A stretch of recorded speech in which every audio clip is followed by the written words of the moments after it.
Assalamu alaikum students. So today's lecture is about the development of external genitalia of female. This is the last topic in the development of the genitourinary system. So as we have discussed in the development of reproductive system, the development of gonads and the genital ducts, that in different stage of development of reproductive system exist. Likewise, the external genitalia has also got in different stage. Now in third week of development, the mesenchymal cells originating in the region of primitive streak migrate around the cloacal membrane to form a pair of slightly elevated cloacal folds. Now here you can see the cloacal fold. So this is the cloacal fold. Cranial to the cloacal membrane, the folds unite to form the genital tubercle. Now the cloacal folds, they unite and form the genital tubercle. Caudally, the folds are subdivided into urethral folds. So these are the urethral fold and anal folds posteriorly. So here you can see the clear distinction, the urethral folds and the anal fold. In the meantime, another pair of elevation, the genital swellings, you can see here the genital swelling become visible on each side of the urethral folds.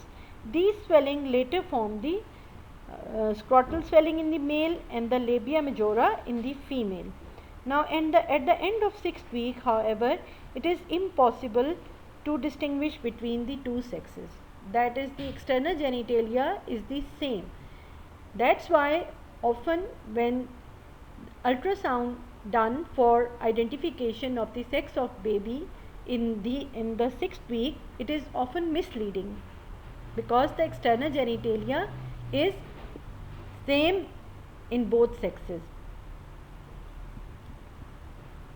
So in this picture given below, this is in different stage of genital swelling, approximately 4 weeks, approximately it is approximately 56 day embryo showing continued growth of genital tubercle and elongation of the urethral folds that have not yet initiated fusion. The genital swellings remain indistinct. You can see here. So the development of external genitalia in female, it depends upon the estrogen. Estrogen stimulates the development of external genitalia in the female. The genital tubercle elongates only slightly. You can see here, this is the genital tubercle. In female, it elongates only slightly and it forms the clitoris. The urethral folds do not fuse as in male. The urethral folds, here you can see in the male they are fusing, but in female they do not fuse. They develop into labia minora. The urethral folds, they develop into labia minora. You can see here the labia minora. Now genital swellings enlarge to form the labia majora. These are the genital swellings and they enlarge to form the labia majora, while in male they enlarge and fuse in midline to form the scrotum. The urogenital groove is open and forms the vestibule. So urogenital groove is open and it forms the vestibule, and although the genital tubercle does not elongate extensively in the female, it is larger than in the male during the early stages of development. In fact, using tubercle length as a criteria as monitored by the ultrasound has resulted in mistakes in the identification of sexes during the 3rd and 4th months of gestations, as I have told you before. So in the development of external genitalia, we have got genital tubercle, urethral folds and the genital swelling, 3 components. This is the indifferent stage.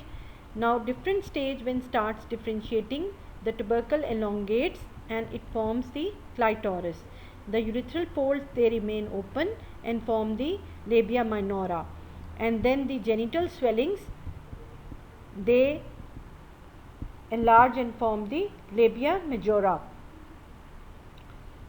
and urogenital groove remains open, which is known as vestibule, in which the urethra and vagina opens up. Defects in sex differentiation. Now, what are true hermaphrodites? Now, true hermaphrodites are those individuals with characteristic of both sexes. They have both testicular and ovarian tissues and usually combined as ovitestes. Now, in 70% of cases, the karyotype is 46XX, XX, and there is usually a uterus. External genitalia are ambiguous or predominantly female, and most of these individuals are raised as females. Now, pseudo-hermaphrodites. Pseudo-hermaphrodite is defined as an individual who has the external genitalia of one sex but the gonads of the other sex. When the gonads of affected person are histologically testes, the patient is called male pseudo-hermaphrodite. On the other hand, when the gonads of the pseudo-hermaphrodite are histologically ovaries, the patient is called female hermaphrodite. Pseudo-hermaphroditism is always caused by sex hormone anomalies. Usually these anomalies are characterized by abnormal levels of sex hormones. Less commonly, the basic defect may be abnormality in the sex hormone receptors. Female hermaphrodites are genetic females who have ovaries but whose external genitalia are of male type. Now, how this happens? The masculinization of external genitalia occurs due to exposure to abnormally high levels of androgens. The commonest cause of female pseudo-hermaphroditism is congenital adrenal hyperplasia. This condition, also called adrenogenital syndrome, is characterized by excessive production of androgens by the fetal suprarenal cortex. This results in masculinization of the external genitalia. Commonly, there is enlargement of clitoris, partial fusion of labia majora, and a small persistent urogenital sinus. In some cases, the masculinization may be so intense that the external genitalia are almost of male type. Some cases of female hermaphroditism have been reported to be caused by administration of androgenic agents to the pregnant woman. Most of such cases have resulted from the use of certain virilizing progestins administered for prevention of abortion. So here you can see a patient with female hermaphrodite caused by congenital adrenal hyperplasia. External genitalia show fusion of labia majora and enlargement of the clitoris, as you can see here.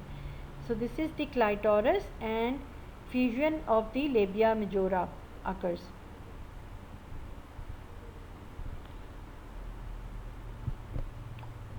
Now the male pseudo-hermaphrodites, they have 46XY chromosome complement and their cells are usually chromatin negative. Reduced production of androgenic hormones and Mullerian inhibiting substance are responsible for this condition. Internal and external sex characteristics vary considerably depending on the degree of development of external genitalia and the presence of paramesonephric derivatives. So, androgen insensitivity syndrome is a type of male hermaphrodite. Occurs in patients who have 46XY chromosome complement but have the external appearance of normal females. I will show you. This disorder results from lack of androgen receptors or failure of tissues to respond to receptor dihydrotestosterone complexes. Now, consequently, androgens produced by the testes are ineffective in inducing differentiation of male genitalia. Since these patients have testes and Mullerian inhibiting substance present, the paramesonephric system is suppressed and uterine tubes and uterus is absent. The vagina is short and blind. Testes are frequently found in inguinal or labial regions, but spermatogenesis does not occur. Furthermore, there is increased risk of tumor formation in these structures. So this is the individual with androgen insensitivity syndrome, and you can see that the chromosome complement is 46XY, but this is appearing female, as female. They have the external appearance of normal females. Klinefelter syndrome with a karyotype of 46XXY is the most common major abnormality of sexual differentiation, occurring with a frequency of 1 in 500 males. This is the data from the Western countries. Patients are characterized by infertility, gynecomastia, varying degrees of impaired sexual maturation, and in some cases underandrogenization and underandrogenization, less androgens. Non-disjunction of XX homologous is the most common positive factor. So this is the patient with Klinefelter syndrome, and it has got reduced muscle mass, less facial and body hair, broad hips, gynecomastia, and increased belly fat. Gonadal dysgenesis, it is a condition in which the oocytes are absent and the ovaries appear as streaked gonads. Individuals are phenotypically female but may have a variety of chromosomal complements including XY. Now XY female gonadal dysgenesis results from point mutation or deletion of the SRY gene. Individuals appear to be normal female but they do not menstruate and do not develop secondary sexual characteristics at puberty. Now patients with Turner syndrome, they also have gonadal dysgenesis. So they have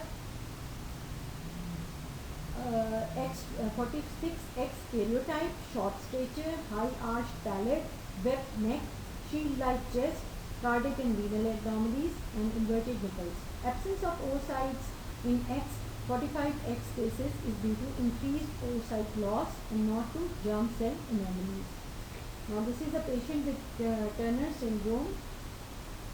You can see the broad chest, short stature, webbed neck. Here you can see the webbed neck, broad chest, and short stature of the patient.